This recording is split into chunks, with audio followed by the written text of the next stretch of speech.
अस्सलामुअलैकुम। द सेहत चैनल में आप सबको वेलकम।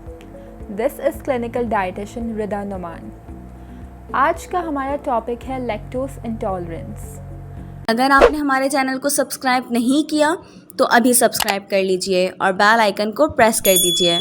हमारी बॉडी में एक एंजाइम मौजूद होता है जो कि लैक्टोज की डाइजेशन में हेल्प करता है। कुछ लोगों में इस एंजाइम की कमी की वजह से लैक्टोज की डाइजेशन प्रॉपर नहीं हो पाती। इसकी वजह से अमूमन लोगों को diarrhoea, stomach pain, loose motion जैसी सिम्टम्स नज़र आती हैं। इस कंडीशन को लैक्टोज इंटॉलरेंस कहा जाता है। लैक्टोज इंटॉलरेंस के 3 टाइप्स होते हैं। पहले हम बात करते हैं प्राइमरी लैक्टोज इंटॉलरेंस पर। प्राइमरी लैक्टोज इंटॉलरेंस यूजुअली तब होती है जब कोई पेशेंट डायरी इनटेक बहुत कम रखे, यानी कि उसका दूध और दूध से बनी चीज़ों का इस्तेमाल बहुत कम हो। ऐसे में बॉडी नेचुरली कम लैक्टेज प्रोड्यूस कर रही होती है। अब ये पेशेंट्स जब नॉर्मल से ज़्यादा डेयरी प्रोडक्ट्स कंज्यूम करते हैं तो बॉडी में इनसफिशेंट लैक्टेज की वजह से लैक्टोज इंटॉलरेंस डायग्नोज की जाती है। इसकी सेकेंड टाइप को सेकेंडरी लैक्टोज इंटॉलरेंस कहा जाता है। इसमें पेशेंट्स के लैक्टेज लेवल्स सही होते हैं, लेकिन किसी और मेडिकल कंडीशन या इंजरी की वजह से बॉडी के लैक्टेज लेवल्स अफेक्ट होते हैं। इसकी थर्ड टाइप को कॉन्जेनिटल लैक्टोज इंटॉलरेंस कहा जाता है, जिसमें पेशेंट्स में पैदाइशी लैक्टोज इंटॉलरेंस होती है जो वो बाय बर्थ इनहेरिट करके आते हैं। ऐसी कंडीशन में नॉर्मली बेबीज़ मदर फीड को भी प्रॉपरली डाइजेस्ट नहीं कर पाते और उन्हें लैक्टोज फ्री फॉर्मूले दिए जाते हैं।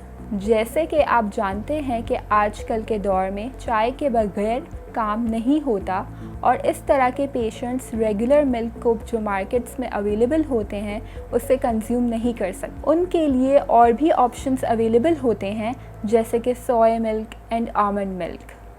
डाइट प्लान बताने से पहले मैं आपको बताती चलूं कि अगर आप पढ़ने के शौकीन हैं और आपने नॉलेज मैगज़ीन को सब्सक्राइब नहीं किया तो आप अभी स्क्रीन पे दिए गए नंबर पे अपना नाम और अपना शहर का नाम लिखकर व्हाट्सएप कीजिए और हर महीने बाआसानी नॉलेज मैगज़ीन को अपने फ़ोन्स पर पढ़िए। तो चलते हैं अपनी वीडियो की जानिब। लैक्टोज इंटॉलरेंट पेशेंट्स सुबह नाश्ते में एक एग ब्रेड के साथ ले सकते हैं।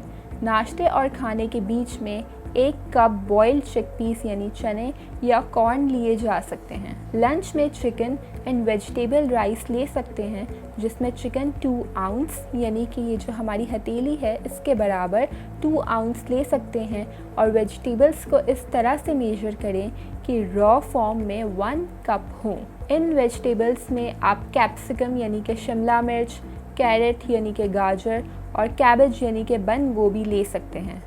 इसके साथ 1 कप बॉइल्ड राइस काफ़ी हैं। रात में घर का बना हुआ कोई भी सालन जिसमें 2 आउंस तक चिकन और 1 कप के हिसाब से रॉ वेजिटेबल्स हों। रोटी के लिए आप लाल आटे का इस्तेमाल कीजिए। उम्मीद है कि आपको ये वीडियो पसंद आई हो। आप अपनी फीडबैक्स कमेंट्स बॉक्स के थ्रू हम तक पहुंचा सकते हैं। शुक्रिया।